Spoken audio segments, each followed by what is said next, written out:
Good morning everyone. Study with Preksha 5483 में आपका स्वागत है। हम कर रहे हैं उड़ान क्लास 8 की। अगर आप मेरे चैनल पर नए हैं तो सब्सक्राइब कर लीजिए।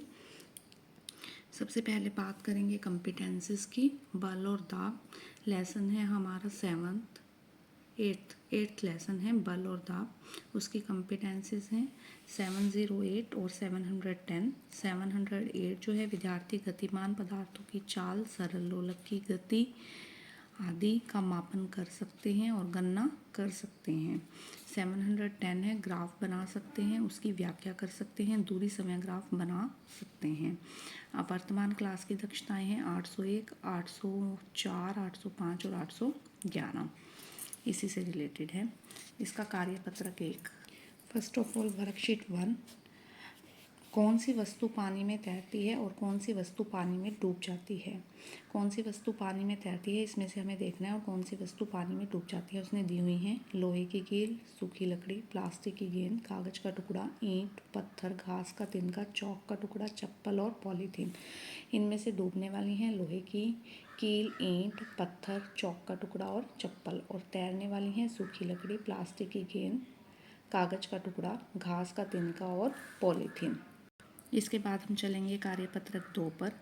कार्यपत्रक 2 इसमें दिया गया है संजीव वस्तुओं का एक गुण है कि वे गति करती हैं, परंतु क्या गति से ही संजीव और निर्जीव का निर्धारण कर सकते हैं। इस बारे में आपको अपने साथियों से चर्चा करनी है और अपने अध्यापक से विचार विमर्श करना है। इसके बाद इस सारणी को हमें पूरा करना है।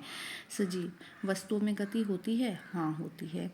निर्जीव वस्तुओं में गति होती है, हाँ होती है। देखिए आपने देखा होगा कार और गाड़ी जो है वो कैसे गति करते हैं, वो सरल रेखीय गति करते हैं। पंखा है हमारा, घड़ी की सुइयां हैं वो कैसे गति करती हैं, वो वर्तुल गति करती हैं। झूला है, घड़ी का पेंडुलम है, वो कैसी गति करती है, आवर्ती गति करता है। और निर्जीव में गति नहीं भी होती, जैसे मेज, कुर्सी, दीवार, वो एक जगह फिक्स रहती हैं। इसके बाद है हमारा कार्यपत्रक 3। कार्यपत्रक 3 देखिए, एक मेज पर इनमें से कुछ वस्तुओं के छोटे छोटे टुकड़े डालें। कागज, लकड़ी, घास के तिनके, कपड़े, लोहे, कंचे, पत्थर के टुकड़े, चौक, मिट्टी। अब इन पर तेज फूंक मारें। इस प्रक्रिया को 3 बार दोहराएं और निम्न प्रश्नों के उत्तर दें। क्या इस प्रक्रिया से वायु की गति में कोई प्रभाव पड़ता है। हाँ, वायु की गति पहले से तेज हो जाती है।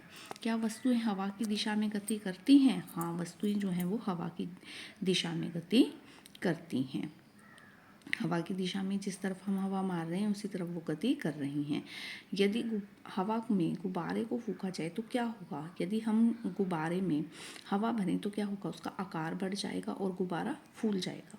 मेज पर रखी हुई वस्तुओं के उड़ने के क्रम को सारणी में लिखना है। सबसे पहले कागज उड़ जाएंगे, फिर घास के तिनके उड़ेंगे, फिर मिट्टी उड़ेगी और फिर कपड़े उड़ जाएंगे। अगर आपको बाकी जो चीज़ें हैं वो उड़ने वाली नहीं हैं, लोहे की चीज़ नहीं उड़ेगी, कंचे नहीं उड़ेंगे, पत्थर के टुकड़े नहीं उड़ेंगे, चौक नहीं उड़ेंगे।